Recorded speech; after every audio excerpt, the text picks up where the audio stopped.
అనంతపురానికి చెందిన శ్రీ జ్ఞానపీఠం వారు ఎన్నో అద్భుతమైనటువంటి యజ్ఞ కార్యక్రమాలు నిర్వహిస్తున్నారు.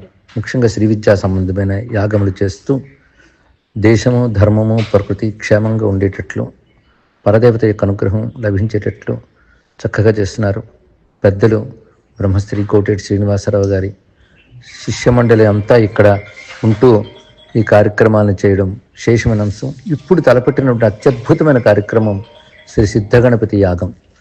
ఇందులో 1000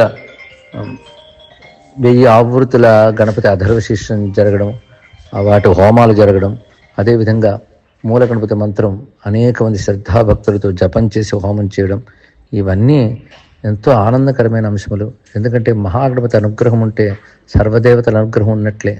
సర్వదేవతాత్మకుడు గణపతి. తం గణపతం యో విస్మరితులోకే సంతతం అభాగ్యో మధ్యతి ససౌకే అని కావ్యకంఠ గణపతి అని అన్నట్లుగా గణపతిని విస్మరిస్తే దుఃఖమే ఉంటుంది. అంటే ఆయన దుఃఖం కలిగిస్తాడని కాదు, ఉన్న దుఃఖాలు పోవు గణపతిని విస్మరిస్తే. గణపతి అనుగ్రహిస్తే సర్వ దుఃఖాలు తొలగుతాయి. ఆయన సర్వదేవ గణపతి, సర్వ విశ్వ గణపతి. అలాంటి తాత్విక దృష్టితో భక్తితో చేస్తున్న చక్కని దివ్యమైన కార్యక్రమం ఇది.